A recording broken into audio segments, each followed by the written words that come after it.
yourselves in just a moment. Before you kind of hop on, I just want to say thank you to you both. We're really excited to have you here. As already been kind of mentioned, Michelle and Jason are both accomplished athletes and also really accomplished in their professions as well. I've had the privilege to play on teams with Michelle and the privilege to train under Jason, and both are really fantastic. I know no one gets by Michelle on defense back there, so it's just a pleasure to have you both here with us. I could list up all their accomplishments, but it's very long, so I'm just going to turn it over to Michelle and Jason, and we're really excited to hear from you both tonight. So thanks for being here, and go for it. Thanks, Karen. And thanks to all of you for coming tonight. I know we're pretty excited about it. I know that the two of us are very passionate about informing others on how they can improve, whether it be their level of fitness, training, recovery, just general lifestyle and habits.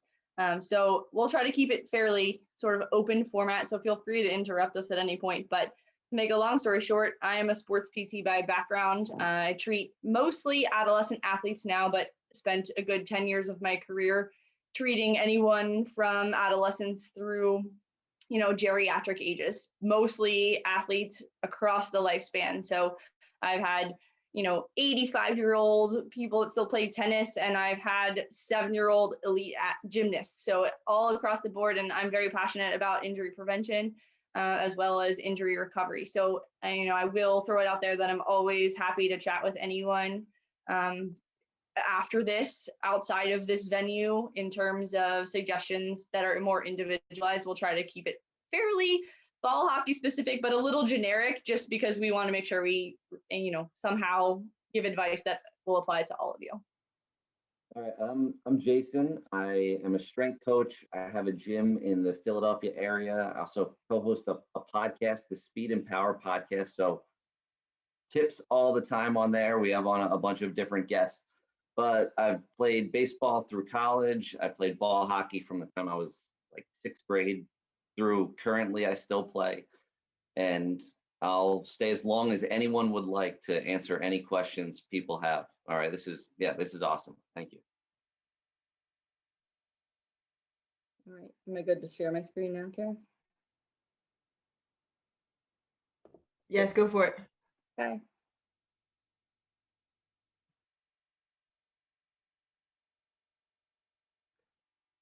All righty. So I threw some objectives on here, but I think really at the end of the day, we want to answer your individual questions. So we'll try to tackle them as we went. The way we set up this format is we try to take the questions that we most commonly receive and already answer them for you. And then we'll try to make it individualized based on what you guys have told us already.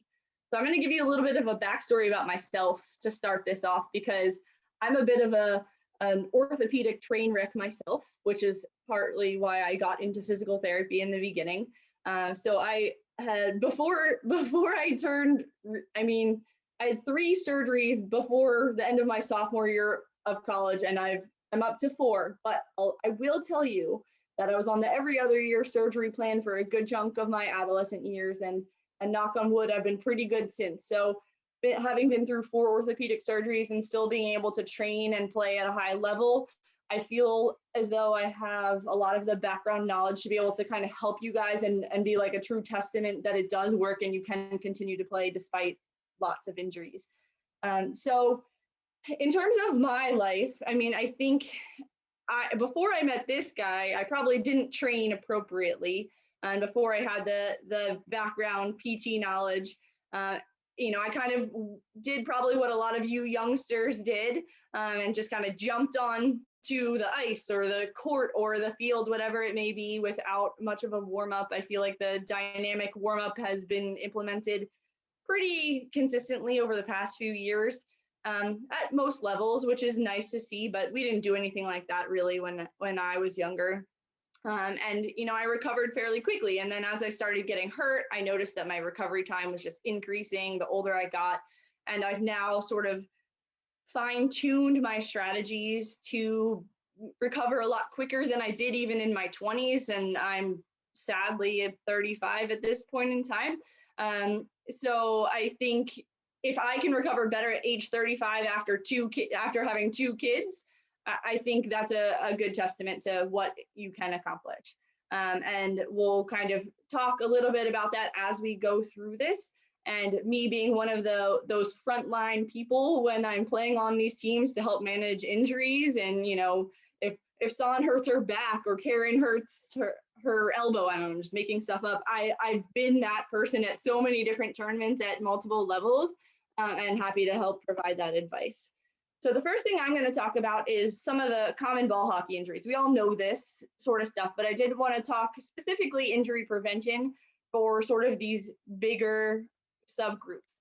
So the first one being muscle strain. So lower body injuries are definitely commonplace, and part of that is because the ballistic acceleration, deceleration, cutting, change of direction that is required, obviously, in ball hockey. And the biggest reason for muscle strains really is inappropriate training. So not warming up correctly, not strengthening the muscles during, off season or even during season, or using compensatory strategies. So especially when you're playing at a high level where you may be playing long tournament weekends, as we're all used to, 3, 4 games in a day sometimes, and you just don't allow that recovery, you're not well hydrated, you haven't got enough sleep, maybe you're, like Jay said, you're out in the parking lot drinking beer after the games, you're not fueling your body appropriately, you're not setting your body up for success. So from a muscle strain perspective, the best thing you can do is keep yourself strong in all the surrounding muscle groups, the hips and core being most important to prevent lower body issues from that standpoint. Ligament sprain, I mean, you hear about knee injuries all the time, and you hear about ankle sprains. Those are very common things, like stepping on people's sticks, tripping, falling. Those injuries are also preventable. And the best way you can do that is, again, like I said, strong hips and core, and strong midsection is going to help give you better stability down the chain. In terms of, not every injury is preventable. There are going to be times where you've truly twisted your knee, or someone's traumatically hit you instead of it being sort of a non-contact injury. Those things can be prevented to some extent by improving your overall strength and stability, and we'll talk about some strategies for that. And then we have our standard overuse injuries. These are things sort of, maybe you're feeling some elbow pain, and you've been doing a lot of stick handling, shooting in quarantine because you haven't been able to play, so a lot of repetitive motion. Those things are very common. The anterior knee pain, which is the general knee pain around your kneecap, very common, especially in adolescents, and then as well as older individuals. Those things are 100% preventable. Even if you've had a lot of traumas in the past, a lot of falls, repeat injuries, that pain is very manageable. Sometimes those are the people that do need to end up in PT to kind of get that guidance from a skilled professional to get them headed in the right direction. And then you have your traumas. So things like fractures or eye injuries, if you're not wearing a full face shield or cage, AC joint or shoulder separations, which, if you're falling into the boards this way, some of that's not preventable, but there are strategies to help improve your recovery. And then we have sort of facial traumas, concussions. I've seen a couple orbital fractures, obviously in the nose as well. And that is a beast in itself. So concussions happens to be one of my areas of special expertise. And I think I'm not going to spend too much time, obviously, talking about that today because it's a very special subpopulation. But if you have any questions, just reach out to me for that. All right, so the first thing that we're really going to dive into is delayed onset muscle soreness, or DOMS. So I'm sure every single one of you that is on this call tonight has experienced delayed onset muscle soreness in some capacity. So that is, you played a tournament, then you take a long car ride home, and then you get out of the car, you can barely get out of the car. I mean, I've had this a couple times after some long camps, especially if he's involved in any capacity in the camp. I get a lot of love letters from my teammates when they can't get it up and down off the toilet or climb the stairs after those type weekends. And that's really that soreness, the really intense soreness, muscle stiffness that onsets about 24 hours after activity, and then up to about 48 hours where it peaks. And really the mechanism behind delayed onset muscle soreness is micro trauma, or sort of micro tearing in your tissue from a lot of really intense exercise. It's typically triggered by what's called eccentric loading. So if I have my arm like this and I curl up, that's concentric. But if I slowly lower it this way, that's an eccentric contraction. So the way, hockey is very much has a lot of eccentric components to it. So when you plant and pivot and twist and have to slow down, all those movements are eccentric. So if there's a lot of sprinting, there is that eccentric component, hence why there's a lot of muscle soreness. Okay, the best strategies to manage DOMS is really activity. All right, so I know it seems counterintuitive when you're sore and stiff and unhappy and don't feel like getting up off the couch, but getting yourself hydrated and starting to move, whether it's taking a light walk, a light bike, doing some stretches, yoga, even some body weight exercises like squats or lunges, again, seems counterintuitive, but it's very, very important to get that blood pumping and help those muscles recover. In terms of prevention, there's lots of things you can do as well. And those are all the items that we'll talk about shortly. All right, so I kind of started talking about this first question already, but should I be working out and recovering the same way in my 30s and 40s and beyond as I did in my 20s? The answer is, if you did it correctly when you were younger, yes, you should be, but most of us probably did not. So as we age, and I was talking about this before, a lot of you joined the call, but our collagen fiber changes.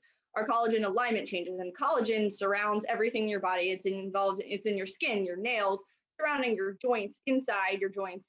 And that tissue stiffens and is less pliable as we age. And we need mobility in order to maintain function, in essence. And if we aren't warming up or cooling down or training properly, we're not going to be able to move as effectively. So as we age, we really do need to allow time to increase our warm-up time, and doing a dynamic warm-up and making sure that you are taking the time to address your problem areas. So if anyone's ever watched me warm up, or if I've led you in a warm-up, I'm always doing a thorough dynamic warm-up to hit all those key muscle groups involved in hockey. So definitely glutes, hammies, quads, calves, spine, like rotational movements.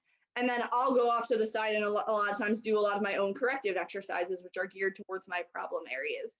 And everyone needs to know their problem areas. And if you don't, it is really helpful to, at some point in your life, get some sort of screen, whether it's by a strength and conditioning coach or by a PT or some sort of other healthcare professional to help identify those areas. And as we age, we need to move, and we should always train quality over quantity. And that's something that Jason will probably talk about later, but it may not be important to max out your squat, or it may not be important to do 500 squats.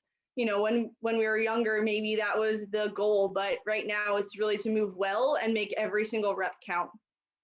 We need to increase our volume of any sort of exercise, whether it be strength training or cardio, gradually. So, if you're doing nothing during quarantine, you're not just going to jump up off the couch and run 5 miles. I mean, you're going to pay for that. So the same is true with any sort of training. Increase to what your body, allows for. Listen to your body, listen to what it's saying, and adapt to that. Cross training is super important as well. So if we're playing hockey 4 days a week, you need to train in a different way on those other days. So maybe it is yoga, maybe it's Pilates, maybe it's just a stretching day, maybe it's a strength day. Whatever works for you and whatever piques your interest to try and help you cross train is what I would encourage. But you do want to work muscle groups that you don't commonly work. I mean, if, say, for example, you play hockey, maybe swimming is a good alternative because it's definitely less intense on your lower half.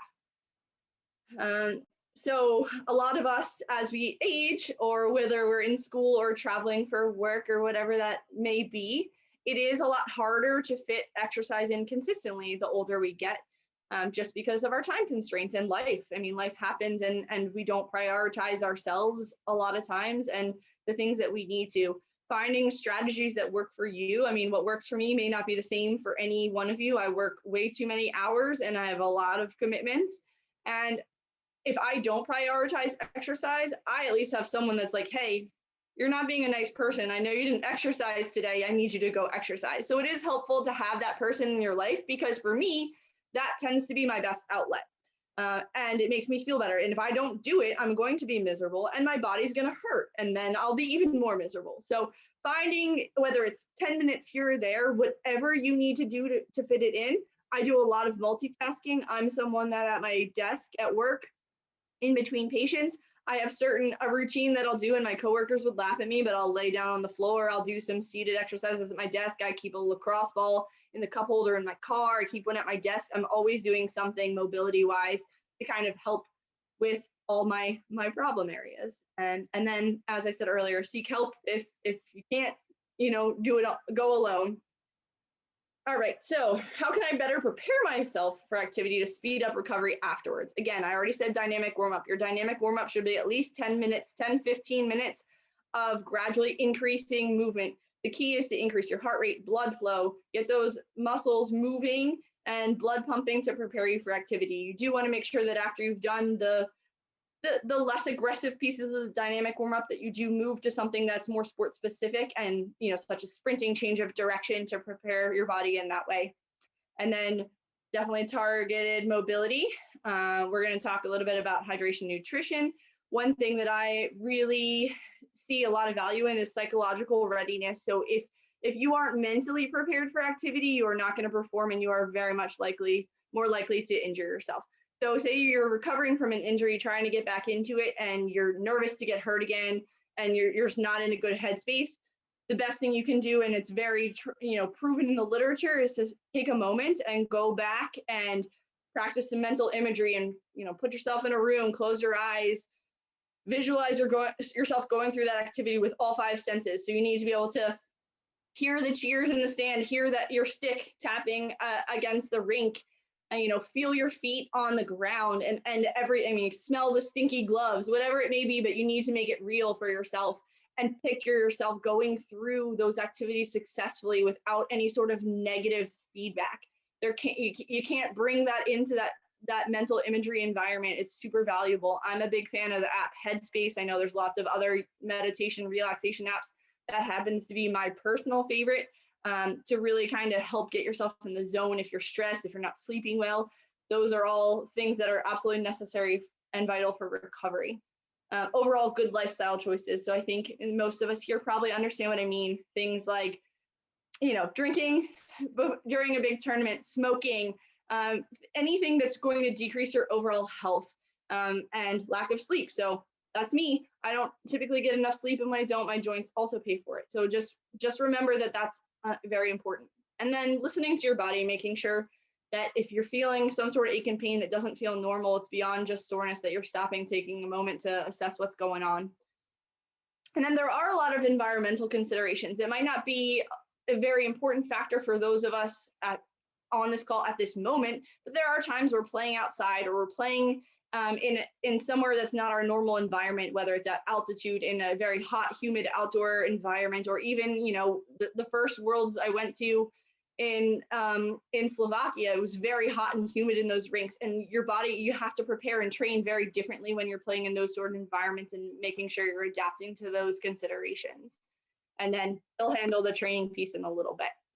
All right, so in terms of recovery, so what am I going to do immediately after I'm playing? And that answer may be a little bit different for everyone.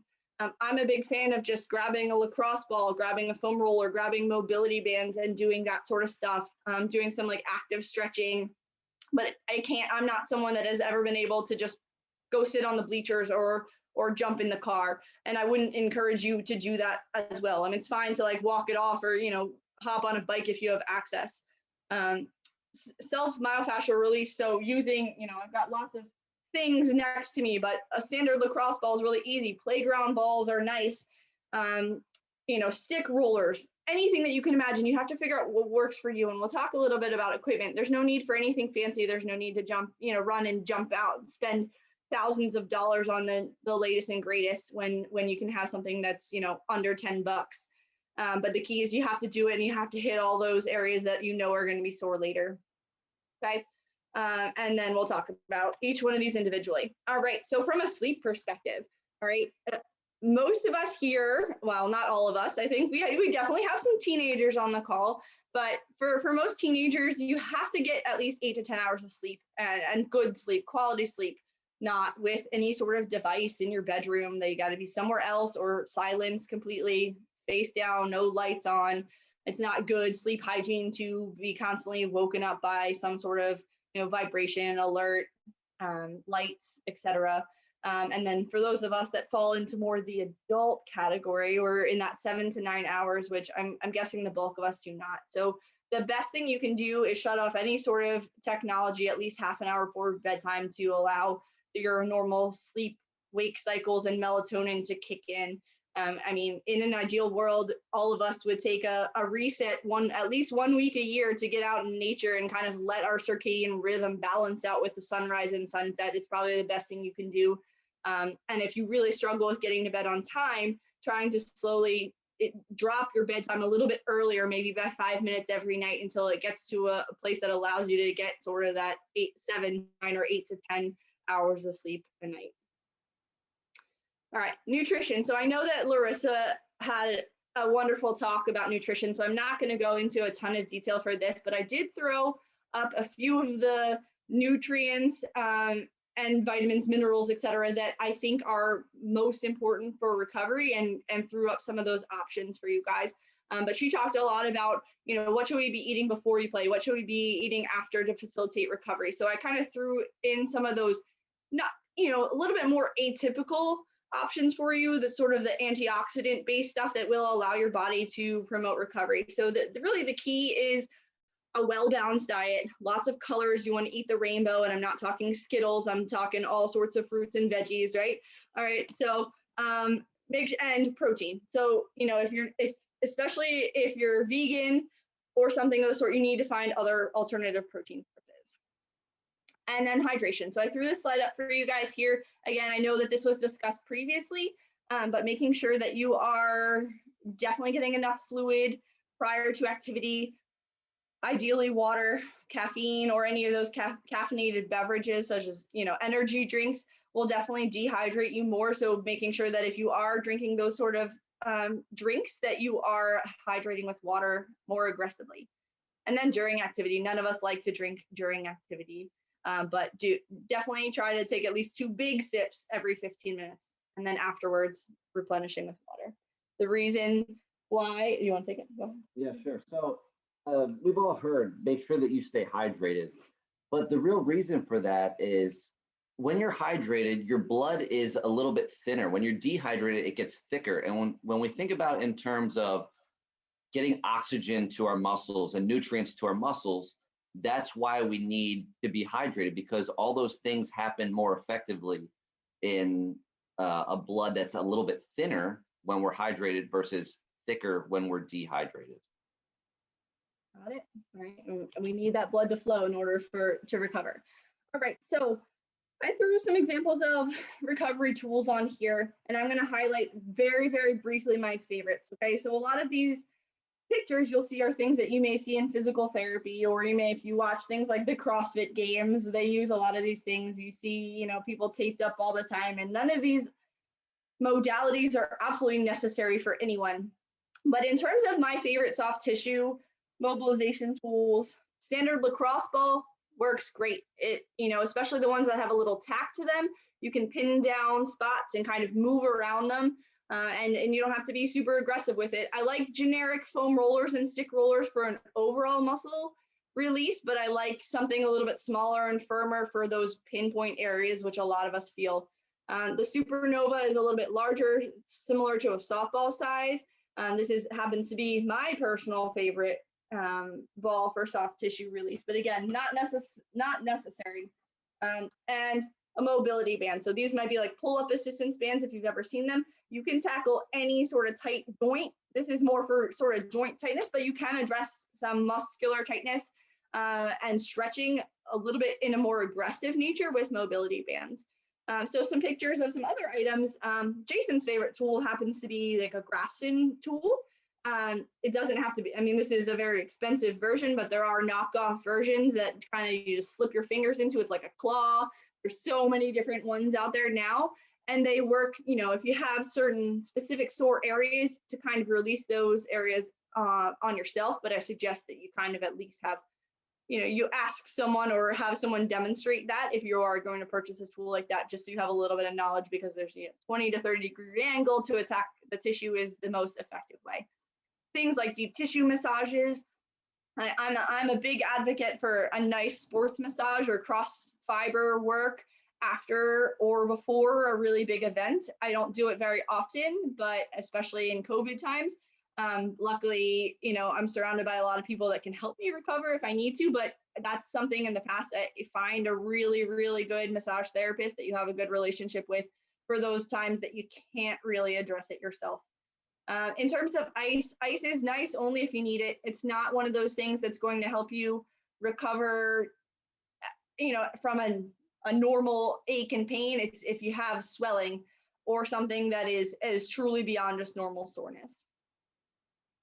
All right, I have 10 minutes or less. What is the most efficient way to maximize recovery? I've basically said this already. Get moving, get some blood pumping, walk, bike, whatever you can do in a small space. It doesn't take a lot of space to be able to do. You can like jog in place, get some blood pumping, and then work on targeted mobility. So one thing I did record for the Masters team is what I would do from a hockey specific standpoint. I'm happy to send that or post that on any sort of Facebook page for people that may want it. So I kind of broke it up into 4 parts, but I didn't want to play it tonight because it's way too long to kind of address those. The first picture there is thoracic spine rotation. In hockey, you need to be able to rotate in both directions, but a lot of times we can only rotate in one, which leads to a lot of issues down the chain.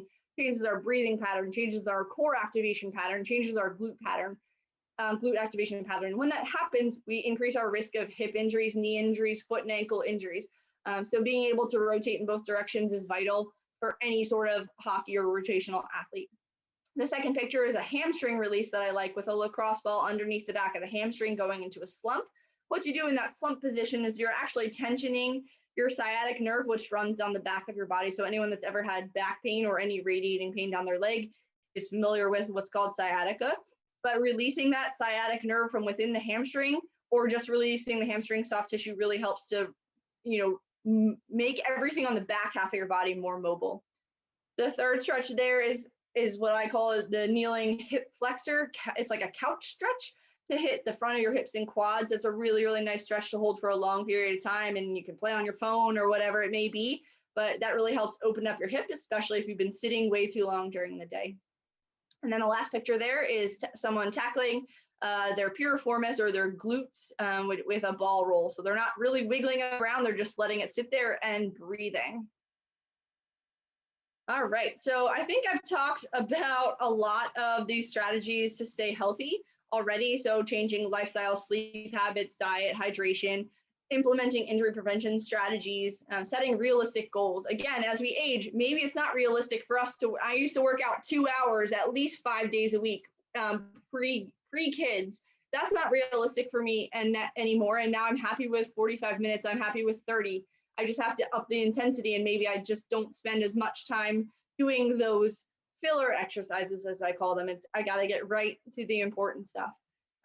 Proper training program, we'll let him talk about that, and modify your training if needed. All right, so in order so I can give him enough time, I'm going to briefly review injury prevention strategies. We've talked about most of these already, but the things I'm going to talk about, please try to wear proper equipment, play heads up hockey at all time. I've seen way too many people with concussion after concussion that have not recovered ultimately from just losing every sense of body awareness from multiple concussions. I have a picture of a young lady there who can't squat properly. Her knees are turning in. A lot of us do that when we squat, paying attention to those sort of injury prevention strategies overall. All right, I can send this PowerPoint out, but I kind of threw in a dynamic warm-up that may be effective for hockey to hit sort of those key muscle groups for you guys as well. All right, and I've indirectly hit this as well, but I've never been hurt. Why do I suddenly feel like I'm falling apart? And part of that is the normal aging process.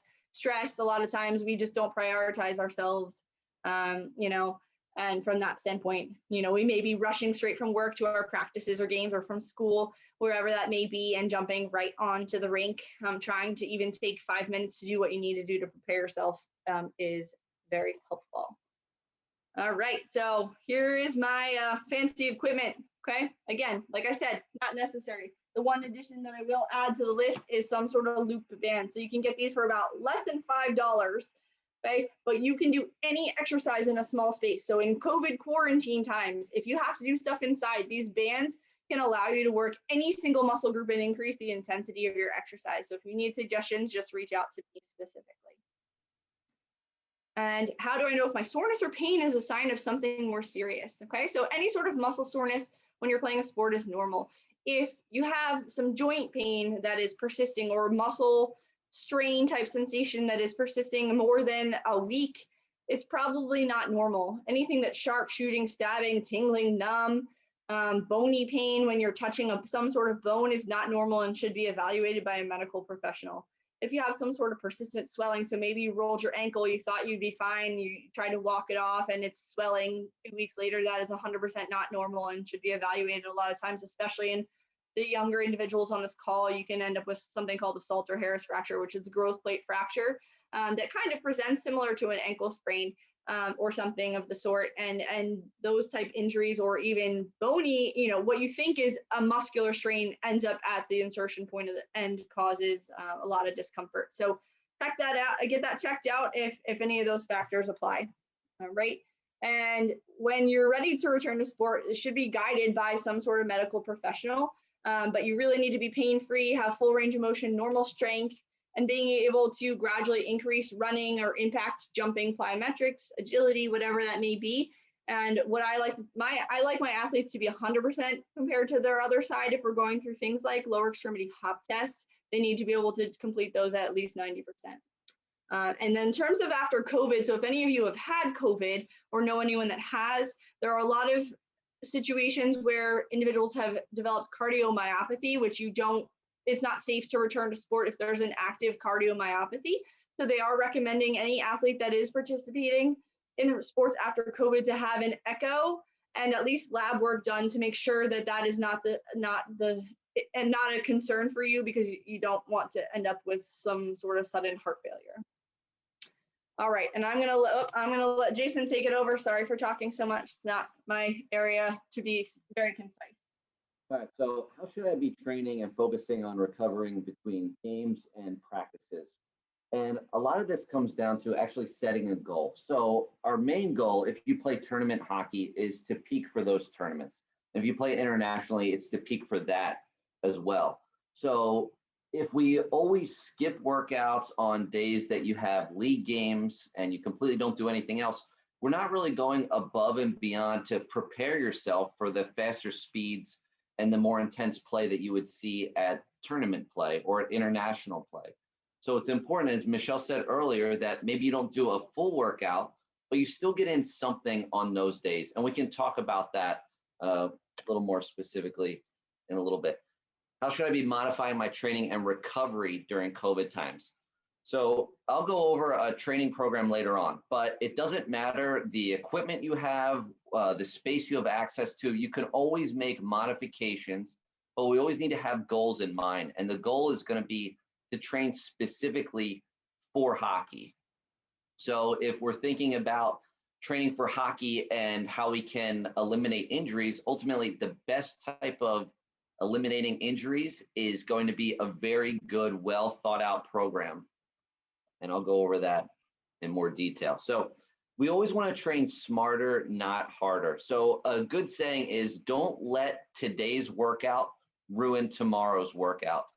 And especially if you're training on back-to-back days, you should never be so crushed one day that the next day it totally takes away and you end up so sore that you don't feel like you can really do anything that day. So it's very important to have a well thought out program, because ultimately that's going to maximize recovery and reduce injuries. Now, as you get older, it is going to be harder to recover from intense workouts. And when I talk about intensity, I talk about super high amount of reps. It could also be the duration of what you're doing, but also the amount of weight or the type of intensity in terms of like sprint work or close to your 1 rep max or your top end speed that you're getting. Now, as you're older or younger, we still need to aim for those high outputs, because ultimately that's what we're going to see in tournament play. Everyone should always be training speed work. Everyone should always be training some sort of plyometric or strength work. Now, what you do might differ as you age, but we always need to train for those things and keep those in mind, because ultimately that's what we'll see in games. All right, and the last thing, we'll go over this in more detail a little bit too, is train for your sport. So it's important that we keep in mind, all right, what is hockey? all right, specifically ball hockey. We're going to have to sprint. We're going to have to change direction a lot. We're going to have to accelerate and decelerate a lot. We're going to rotate a lot. We're going to be in a bunch of different patterns. We're going to be reaching. We're going to be lunging. We're going to be tilting to the side. And in a lot of general programs, you won't get all of those types of movements. And if anyone has any questions later on at the very end about, well, what specifically do you mean? Like, what should I do instead of like just squat or just deadlift or anything like that? I'll be happy to offer some advice at the end. All right, so I always think of this, what is a better training option? And I think this applies for pretty much everyone. 2 times a week for 1 hour or 4 times a week for 30 minutes. Kind of what Michelle said, I would always opt for the 4 times a week for 30 minutes because getting more consistent practice over time is going to help you a lot more in the long run. If you're only training 2 out of the 5 days a week, there's going to be big gaps at some point in there for your training program. And you don't necessarily have to do a lot, but building consistency over time. Remember, slow progress is still going to be progress. And when a lot of people think like, oh, I'm young, I want to play hockey for a very long time, all right, we don't have to set records this month, this year, all right? This is going to be a very long, drawn-out process that's going to allow us to train smarter, reduce injury over a long period of time by just coming up with a better training program, and being more consistent is a very big part of that. All right, so just 3 big training tips. I just touched on that. Consistency. We'll go over what the difference is between training versus exercising, and then reverse engineering the sport of hockey, or kind of specifically, what do you need to think about? Because even should goalies train the same as a forward? Probably not, because they have different demands based off of position, where you play, how often you play, all of these types of things. All right, so consistency, what's the key for long-term success? And it's going to be showing up regularly. And now the more you work out, the more you'll become in tune to your body. So do you need to work out super hard every single day? No. If you're not, everyone's going to feel great every single day, but it's important that you still make some progress. All right. If your legs are super sore, all right, maybe I'll modify it. I'll do some very light leg work just to get some blood flow there, but I'll focus a little bit more on upper body or rotation stuff today. Train your weakness. All right. So the easiest thing that we can do to get better is going to be train the thing that you're weakest at. And I always talk about speed training because I think that is the number one thing that probably doesn't get trained enough that could benefit people the most when they play. I mean, ask any athlete, like, what could benefit you more? Like adding a little bit of weight to your squat or getting a little bit faster when you're playing. And they'll all opt for getting faster because, especially in hockey, as you accelerate, decelerate, gaining a little bit of speed every time you change direction. And if you think about the amount of times you change direction, it's going to have great outcomes as far as how you're playing. Train speed and elasticity. So when I talk about training speed, I don't talk about getting on a treadmill for like a minute, 2 minutes, 3 minutes, or going for a long run. You actually have to do intentional speed work where you're training at 100% of your top end maximum speed. So now people are thinking, geez, well, what if I get hamstring injuries? I don't want to tear anything. But now we have to be smart about it. Let's go back and let's start off with just 5-yard sprints, 10-yard sprints. You're not going to tear a hamstring doing a 10-yard sprint. And then over time, we can increase the distance. Maybe you go to some hill work where it's going to be a little bit easier. You're not going to be as much risk of tearing a hamstring or straining anything there. And then we can flatten out where you're running. We can increase the distance, decrease the distance, but all those things have to happen. Training elasticity. Over the past few years, you've seen a ton of injuries, Achilles-wise, especially if you think about the NFL. And I know even like playing hockey, I've seen a couple. And a lot of that can be completely prevented if people are training the right way. And I always bring up tournament play and international play because, you know, how many people get injured playing league play and then they go to a tournament and then they end up getting injured when they don't ever get injured at league play? It's because they're not fully prepared for the more intensity of play. When you're planning and cutting super hard because of speed of play is a little bit faster, we have to be ready for that. So doing elastic work, something as simple as jumping rope is the easiest thing you can do to start preparing for that. And then you can increase the intensity by increasing the height and doing some other various things. You want to train a variety of movement patterns. So I mentioned this before. Whenever we're shooting, we're changing direction, we're doing all of these things, we're not just doing that in a single plane. So if we think about squatting or deadlifting, we're pretty much just moving up and down. But in hockey, a lot of it is going to be more rotation based. And then we think about what's the speed at that rotation that we're doing. It's going to be a lot of speed. So even if we just do very slow movements, that's not necessarily going to prepare us for those types of movement patterns exactly that we would see. All right, training versus exercising. So if this is one thing that we get out of this, it should be, let's think about the difference between training and exercising. Training being preparing for your sport, exercising being something that just gets you sweaty and tired. So I think of it this way. We're athletes. We're training to be athletes. So we have to train that way. Just doing a workout that you see online or just doing something random that one of your friends did, it's good for building general aerobic capacity and, getting you feeling good, but it's not necessarily preparing you for the sport. When we talk about injury prevention, that's going to be the big thing that we want to do. We want to prepare for the sport and train like an athlete. All right, so reverse engineer our sport. So what is the work to rest ratio that we're working? So when we talk about sport, we're talking about, all right, we know hockey happens in shifts, so we should do some sort of interval training. And now when you're on it for a shift, are you running at the same exact speed the whole time? No, that's even going to vary a little bit. Are you always running straight ahead? No.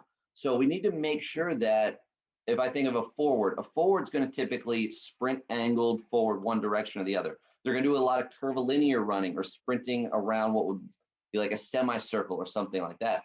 When I think about the training that San would need as a goalie, she needs to be moving super quick laterally. So that's going to be different for her.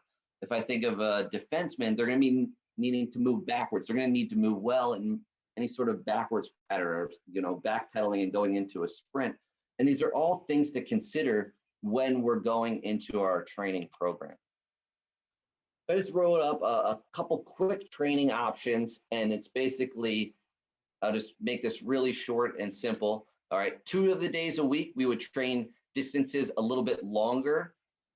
2 of the days a week, we would train distances a little bit shorter.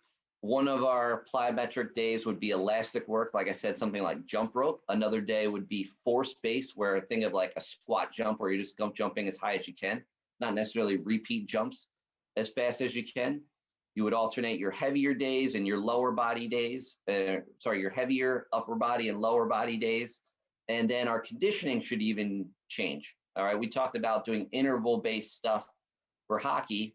Even those intervals should change. So our lower days or our easier days, we want to go about 70% of the max velocity that we would be doing our interval. So think of how fast could you run in 15 seconds? You'd get close to your top end speed.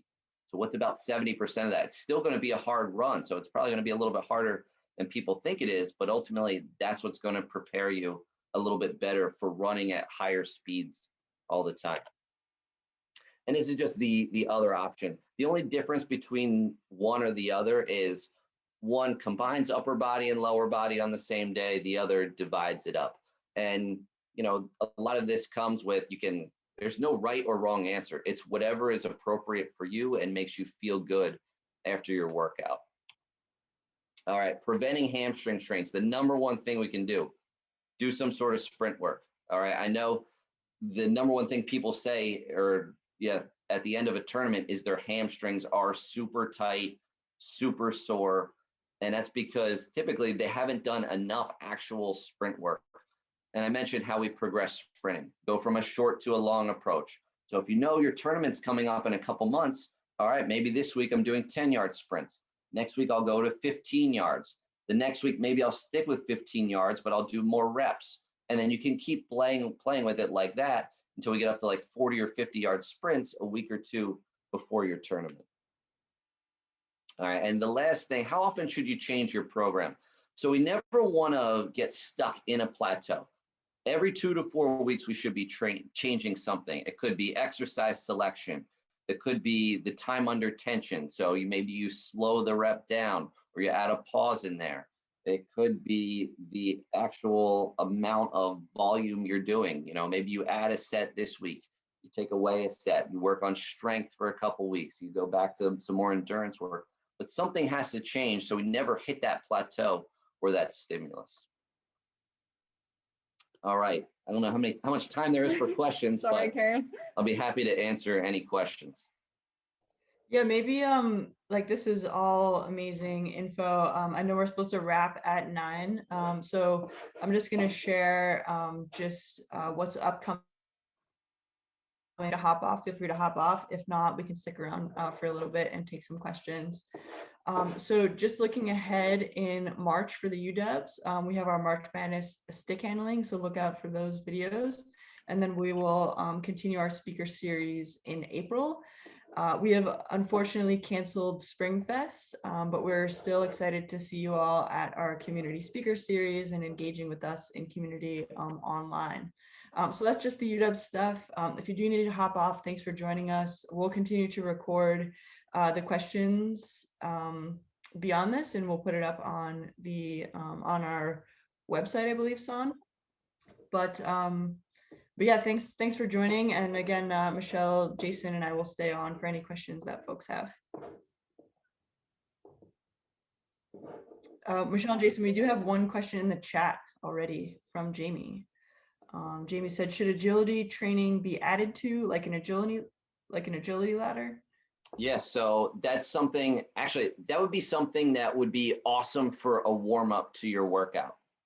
So if we're talking about change of direction work, typically we're going to need to move a little bit further than what an agility ladder has, just because when we're doing agility ladder stuff, you're more upright. But when we're playing, we would be lower. Our shin angles would be lower to direct us in different positions more.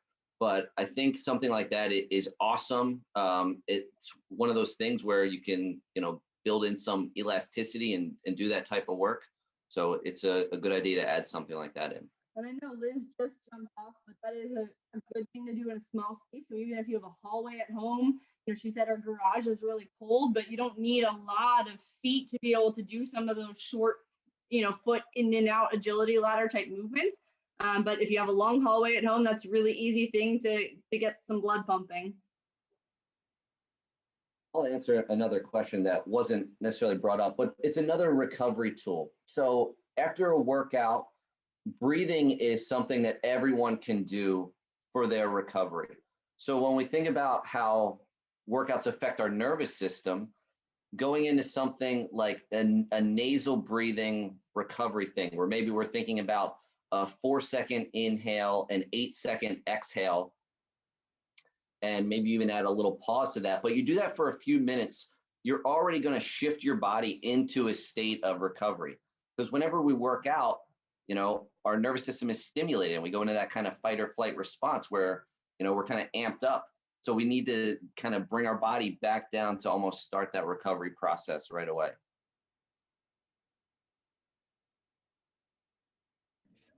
Jason, can you repeat what you said about the preventing the hamstring injuries? Did you say speed work would help prevent that, or? Yes. So that is probably the number one thing that can help prevent it. So even doing hamstring work like hamstring curls or anything like that, that's good, but that's not going to mimic the speed at which your hamstring will contract whenever you're sprinting.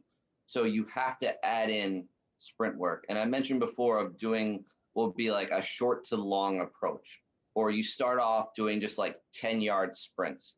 And that's always kind of the foundation and the easiest spot to start. Start off with 10 yards, and then you would want to build up to something about like 40 or 50 yards. You don't really have to go much further than that. And especially for hockey, you're not going to be hitting that type of distance in a straight line when you play anyway. Cool. Thanks. Yep. And a good rule of thumb for those is also every 10 yards, take about 1 minute of rest. So we never want speed work to turn into conditioning work.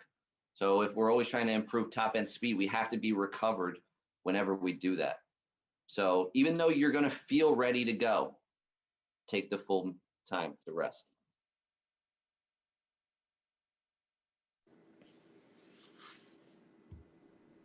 I had a question, Jason. What is your theory or what's your thoughts on body weight exercises versus gym and weights and other things? Just simply because of the COVID and other things, hard to get in the gym for some folks. But as you've mentioned, there's certainly lots of ways to work out at home and other things. But just your thoughts on body weight versus additional weight and so forth.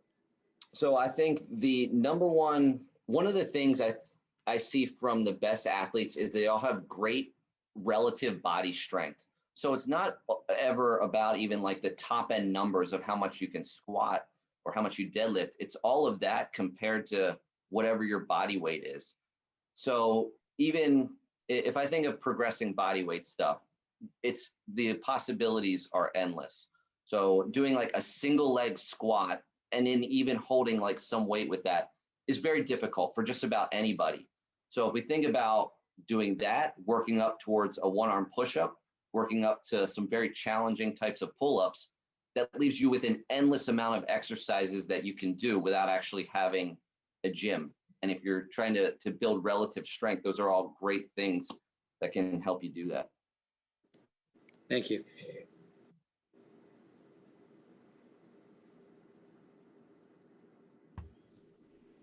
Jay, you were just mentioning, I think, when you were talking about the stuff that Eileen was asking about, the sprinting, how you don't want speed work to turn into conditioning. I without being educated or anything, growing up, it was always, run on the treadmill for 20 minutes, and that's what my workout would be. And then I felt like mentally I could play a lot longer. Is one like, is speed work versus conditioning, is one kind of a negative towards the other, or is there like a good balance? Like, should you like combine both in your workouts, or should you really lean heavier one way versus the other? Well, I think of the two, and especially just about everyone here is doing league play. So think of that as part of your conditioning. So think about speed, improving speed in terms of what is termed like speed reserve. So if someone's top end speed is 20 miles an hour, I'm just going to use this as an example, it's going to be easier for them to maintain 15 miles an hour or 75% of their top speed much longer when they play a game. So if someone's top end speed is only like 16 miles an hour, they're going to have a very hard time keeping up with the guy who's faster because he's not even working as hard. Mm-hmm. So yes, you should do both. So that's why I said like the 4-day-a-week program, 2 days of that would be dedicated like top end speed work where you're taking long rests in between. The other 2 days would be your conditioning work. Now, if I were to cut any of those out, it would be the other conditioning work until you ended up maybe getting closer to a tournament where you feel like, all right, I'm going to kick it up just a little bit. But in general, like 3 weeks of really hard conditioning, if you have a good base, is enough to probably get you where you need to go. But improving your top end speed work, that takes a lot longer period of time. That's why it should always be some sort of focus in a training program. Awesome. Thank you.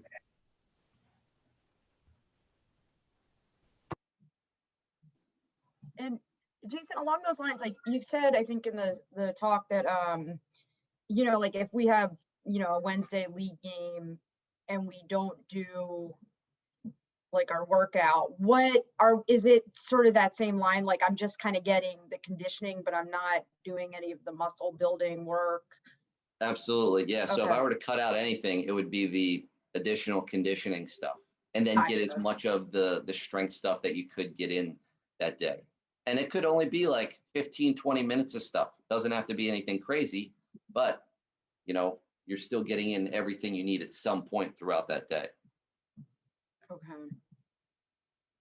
I think the moral of the story is that having a game is not a substitute for your workout. And Right. it's really hard for people to fathom that.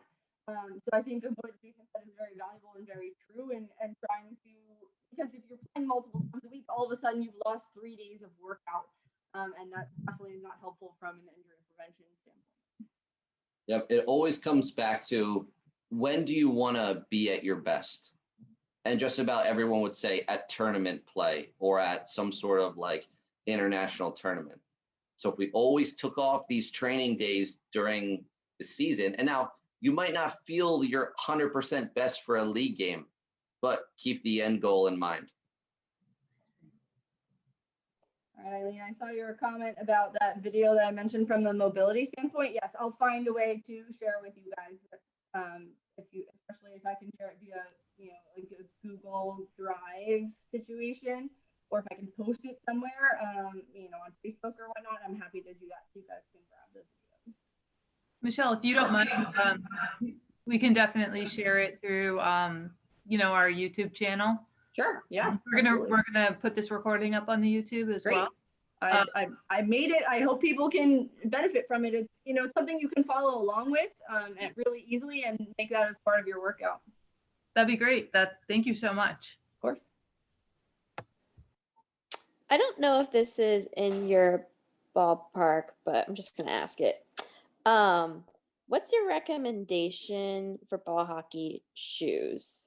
I've seen a lot of folks now turning to wearing basketball shoes. I'm trying to also get a little bit of toe protection there. I see what happens is I like a shoe, then I wear it out and it's not available anymore. And then it takes me forever to purchase a pair of shoes. So any recommendations? I mean, yeah. Yeah, I've had similar issues, and I'll tell you my secret. As soon as I find a pair of shoes I buy up as many as I can and just store them. That might not be the right answer you were looking for, but I personally like volleyball shoes. I like the grip that's on the bottom of them. I know some people have done well in basketball shoes. They like the high tops. I'm just not someone that does well with that higher ankle support, just with my health issues. But in terms of from that standpoint, I think that there is a little bit more toe protection, because especially some volleyball shoes where, a lot of times depending on their position, if you're a toe dragger, there is a little bit more of toe box protection, but it's not perfect. I mean, there are ball hockey shoes that exist that have that built in. There are also, they actually have pitching toe shoe covers for softball pitchers who do have a big toe drag that you can always actually add to your shoes if that is a big concern for you. But that's been at least what I found to be most successful and have the best traction on both surfaces. Cool. Yeah, I appreciate it. Thanks. Mm-hmm. This question's for both of you, I think. I think like it's overwhelming to think of like the warm up and the recovery and the workout, and then there's like the games, and then there's the workout days, and I think at least for me, what often gets like pushed to the side is the like recovery stuff like later on.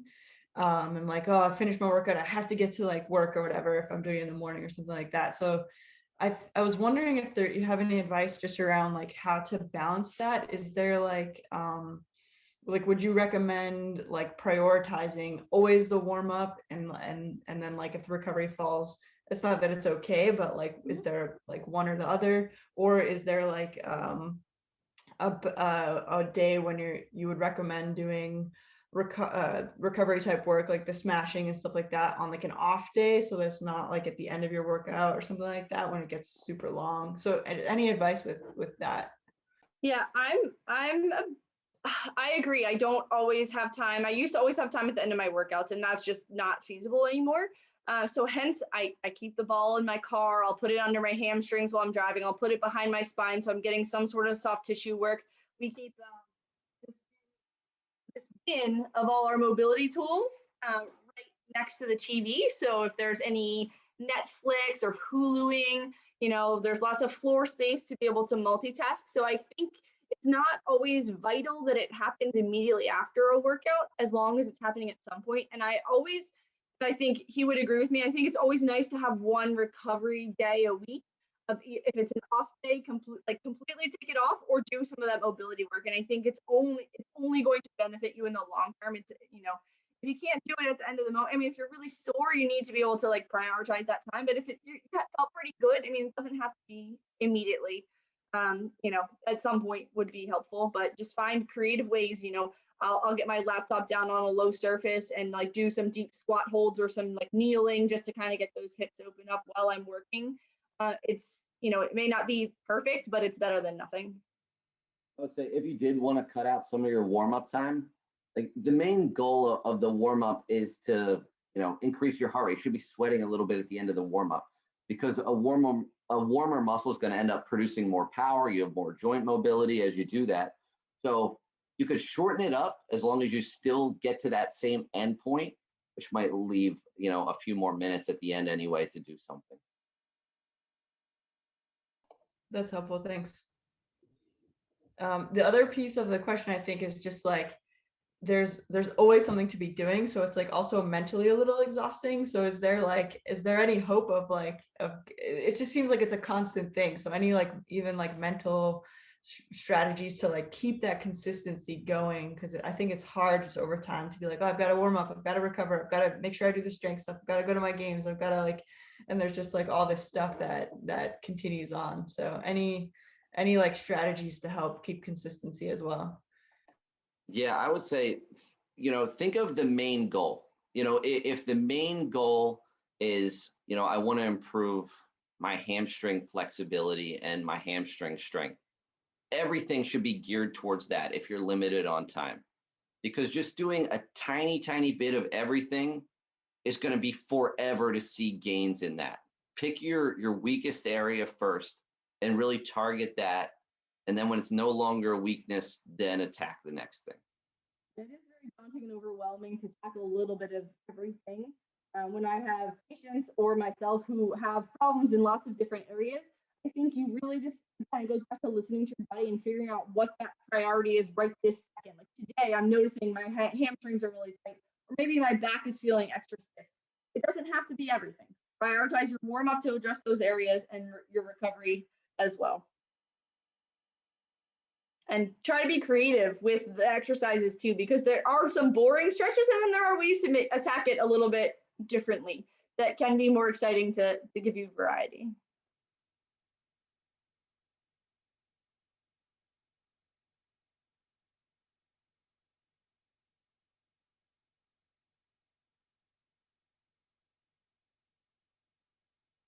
All right.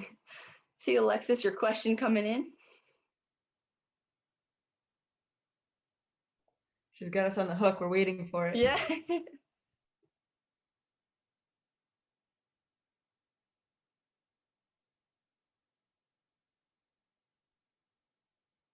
All right, so that exercise, yeah, don't worry about the mic. So that exercise program from Worlds, that was a lot of volume. That was a lot of high stuff.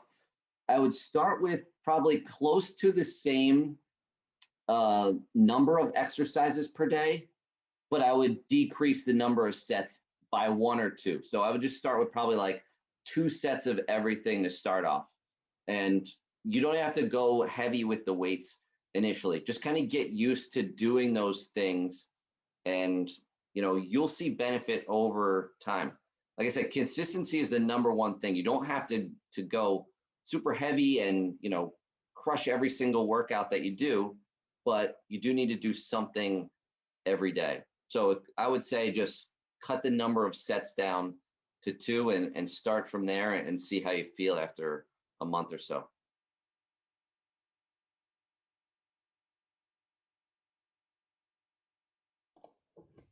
If there's like an area of like constant tightness, is that like a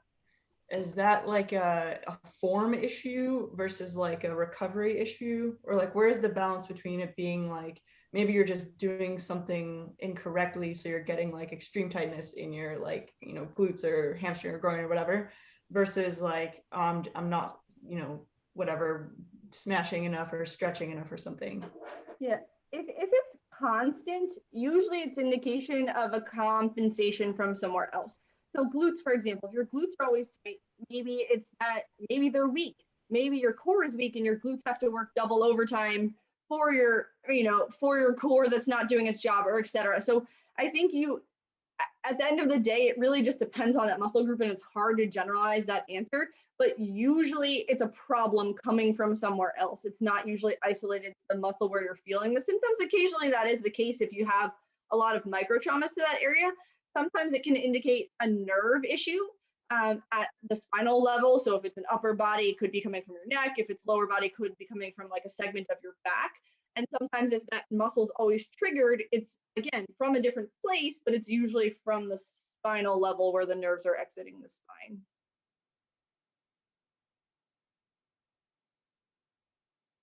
All right, so Claire, I saw your comment that traditionally tightness in your glutes. I mean, again, glute tightness can be from a lot of sitting too. Yeah. So it's, again, hard to generalize. But I think if it's something that you're trying to address and it's not getting better, then you have to look up or down the chain from that muscle group for sure. Okay. Yeah, I'm sure sitting all day at a desk doesn't help.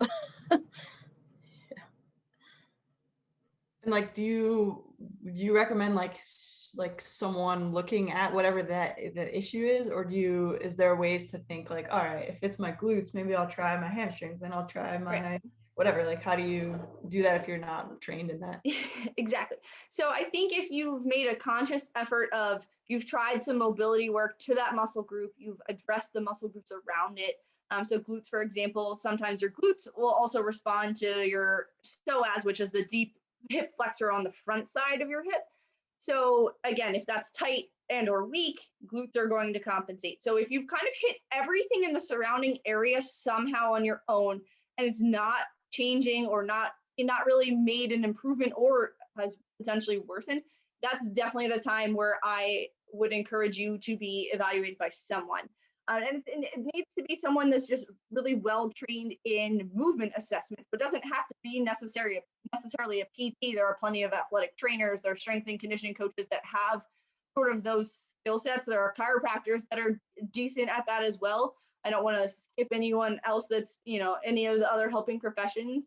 But I think it's someone that needs to have a good awareness of movement and how compensation strategies work overall.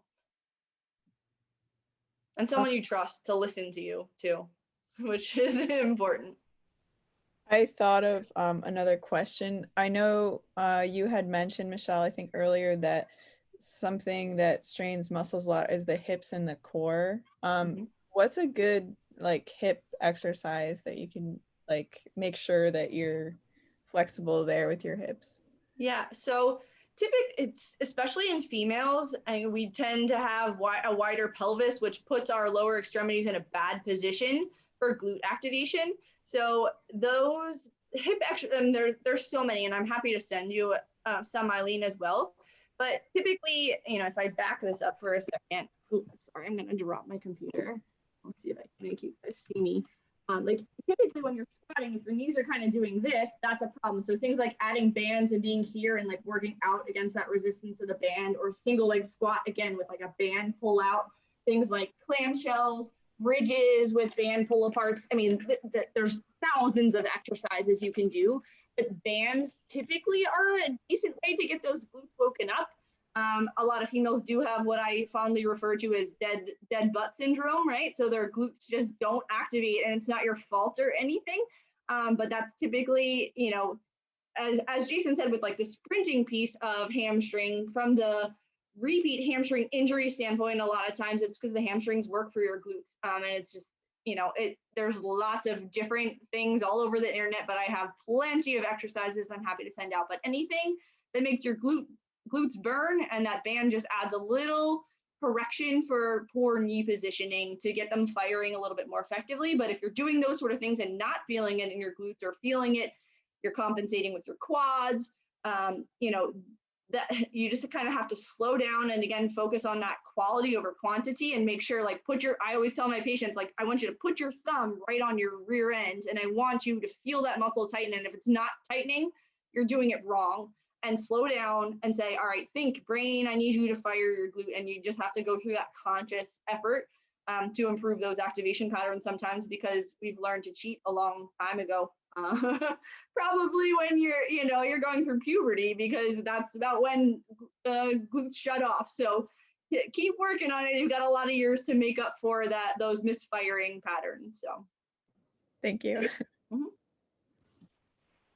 So I have a quick question maybe on mobility. As you guys know, I'm not very mobile, but I feel like there's so many things that you like showed us in the beginning as far as like tools and like a lacrosse ball and this and that. And I'm like, what for someone that's starting to try to find themselves on this stretching journey or flexibility journey, I should say, what should I like stretch? Should I like do the releases that you talked about? Should I like do foam rolling? Like how should I like begin this process? Because I really like can't really move that well. And I feel like anything I can do to like help accelerate this process would probably be better. Like even yoga, like is it better to be like actively trying to be flexible versus like actually like doing stretches or all those like tools that you guys had too? Like, is there one thing that you lean towards more than the other, or is it just balance? I think balance is really important. I think active movement is always the best way to get mobility. However, that being said, if you have those problem areas that really have a flexibility issue, you do need to do some sort of targeted ball work, foam rolling, stretching geared towards that. But the problem is that when people stretch, they don't hold the stretches nearly long enough to maintain or achieve improved flexibility. The analogy I always use, if I have a hair tie or a rubber band and I quickly stretch it and let go, it's going to go back to its original length. This is the equivalent of a 10-second hold on your stretches. But if I keep this on my wrist for 3 days, that's now stretched out to a longer length. And you need to be able to hold those stretches at least 60 seconds or up, 2 minutes, 5 minutes. It needs to be a very low load, very gentle, prolonged stretch to really, truly get flexibility changes. And I think that's where people give up and quit, because they go too intense and then they don't want to do it anymore because it hurts, it's uncomfortable. So I think there's no short answer, because I think it's a little bit different for everyone, but I think you have to find the routine that works for you. And there are plenty of YouTube videos out there that kind of go through a general foam rolling routine or a ball routine. When I first started with mobility working with my patients, I'll typically start with something like a stick roller or a foam roller, which is very general and kind of targets the whole muscle group. But again, that's not necessarily going to improve your flexibility. You're trying to get those fibers that maybe like in a disorganized fashion and line them up into a parallel fiber alignment to improve that sliding of the muscle. But again, it's not going to be the be all end all. Making sure that you can move through ranges is way more important than that stuff. And I typically will reserve rolling for recovery or for a targeted muscle issue. I rather you go through something else to kind of get a general flexibility. I don't know if you want to add anything. Yeah, so I sent you that like movement circuit. As Michelle said, like doing that type of stuff is some of the best stuff you can do. Now, if there is a specific area that you still feel tight as you go through all of those different movements and patterns, you could do some specific work prior to doing that, and then it would give you more flexibility throughout all of them as you go through it. Got you. What's the connection between like mobility, flexibility, and strength? Because like I think there's some like super tight people that are probably fine, and some like really flexible people that are probably fine, and like most people are probably still somewhere in the middle. So it's like it doesn't necessarily, if you're tight, does it necessarily mean you're like more prone to injury? Or is it just like I don't know if I understand the differences between them, or like what is like normal tightness and like what is not normal tightness. So can you talk a little bit about that? I'm tight and I don't ever get injured. Yeah, so I don't. Yeah. Either extreme Yeah. is not necessarily ideal. The people that are in the middle are set up for the most success, but that doesn't mean you're going to be successful. You have really high level gymnasts and dancers who have incredible flexibility, but they need stability, an extra level of stability or strength, and in that crazy range of motion to not get hurt. So if you're super flexible, you need to spend more time strengthening and stabilizing your body so you don't get hurt when you go to block this shot that is like way over here and you just ended up in the splits. Those people need that. The stiffer people sometimes rely too much on that tightness that they have and can't get themselves to those places where they push their body into those injury places. But that being said, their tissue will sometimes break down because there's like those, in essence, those micro traumas because they don't have the mobility. He's just a little bit of a freak of nature and somehow has evaded injury in his entire athletic career, but he's also very strong and very fit and has trained appropriately to get himself there. But that having that strength surrounding your joints is really what's going to protect you. So finding that balance, and you can't have stability without mobility and flexibility, and stability without the other two is not helpful either. So you need definitely that balance of all three of those things. I think if you were to stand up and you were to lift one leg as high as you could with it straight, like how high could you lift it? And then if you lay down on the ground, you'd probably be able to take it way further. And that's a strength limitation then, because you have the flexibility to actually take it higher, but due to a lack of strength, it's not going any higher in that position. So that's like an easy kind of way to figure out like, oh, you take gravity out of the equation, what is my actual range of motion?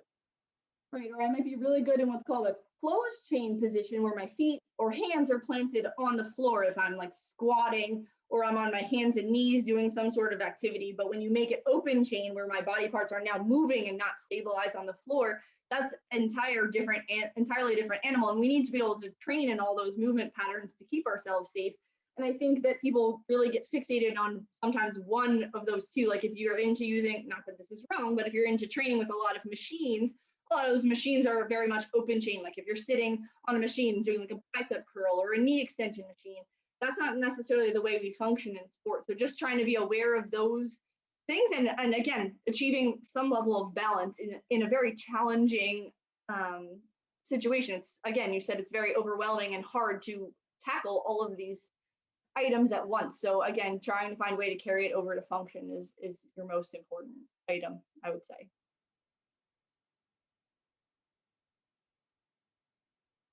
A quick follow-up there. Is there like a tight, like when you get to a tightness level, like is there like a rule of thumb where it'd be like a tightness level that you should be really worried about, that you should like maybe lower your training for, or like start to work like really hard on that in, with a like a trigger point thing or something like that? Is that like, how do you know where that line is of like, oh shoot, I'm probably on my path to a blank injury? I think as soon as you start to feel it become a little bit more nagging, that's when it becomes a problem. Like, maybe it first started at a tournament, you felt a little tweak and you were able to kind of get it under control by resting. But then every time you try to increase your intensity, it's always like on the precipice of disaster. You feel it kind of like about to cause trouble. Ideally, right after you feel something initially, you start to address it. But a lot of times we don't, because we're like, it'll go away. It's just normal soreness. I think anytime, if you start to feel things like when you're going up and down the stairs or just like transitioning between movements and it's starting to affect like or impede upon your daily life, you really need to start hitting it hard at that point in time.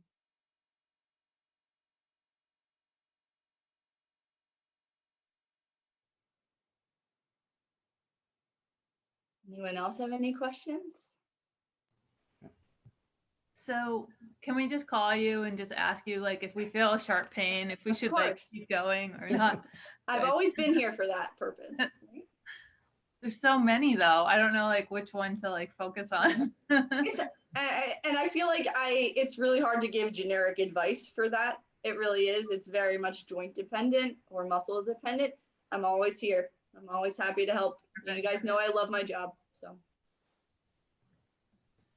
Since I started physical therapy, I did for like tweaked like my outside of my knee. And then since I've been doing it, it's pretty humbling because we're just working on like core and glutes. And just to go to the point of the glutes, like I'm practicing squatting and I'm like, oh, I can feel it like in my quads. And she's like, you need to feel it in your glutes. And so it's that what you're talking about, training yourself. I'm literally thinking it's like mentally draining almost.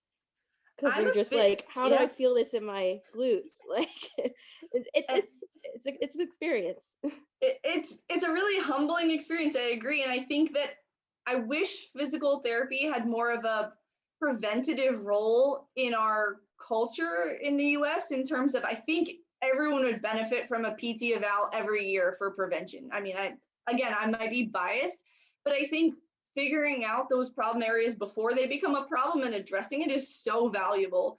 And I think, again, you guys aren't necessarily all medical professionals.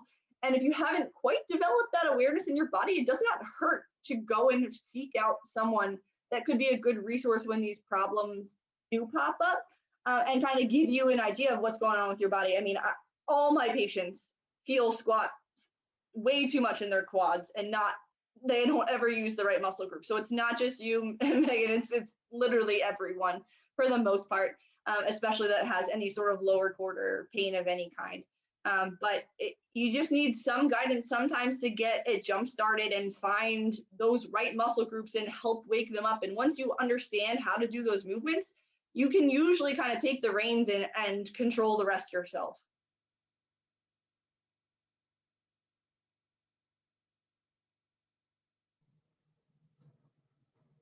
Jason, can we message you for like to work with you on a program, like especially just kind of continuing now, like just in this Absolutely. odd, Yep. bizarre For time sure. we're in? Okay. Claire, it really provides sanity, honestly. Like, he can make it work wherever you are. Like, if you're like, hey, I have like a 3x3 space to work in, he'll be like, here, this is what you do. And then you're going to be like, oh my God, like literally, I'm like, this is so hard. I mean, in a good way, in a good, like, Yeah. loving way, not in like a crazy way. But yeah, it's awesome. You're going to love it because it'll be like at least something to look forward to. Yeah, it sounds Like awesome. torture. It's like you just feel so accomplished when you're done. Although you very much question Jason the whole time you're doing it. Yeah. Yeah. Kevin will think that it's crazy because you'll be like, Jason's awful. And you get done your workout and you're like, Jason's unbelievable. So. Yeah. And you'll still do it again. Superhero. Like, wow, I did this. Oh my God. No, it's just very different than, yeah, the old training, like just go run, basically. Yeah. Do some bicep like curls. Yeah, I can attest to, I had Jason's program for, I think it was the last Worlds, and my speed definitely improved, and like people like noticed It's and awesome. people said stuff. So thank you, Jason, and I'll Awesome. just keep Well, yeah. doing your programs. So We'll keep the recording going, Jason, for your next function and strength, like advertisement. We'll just Thank you. put this clip in there.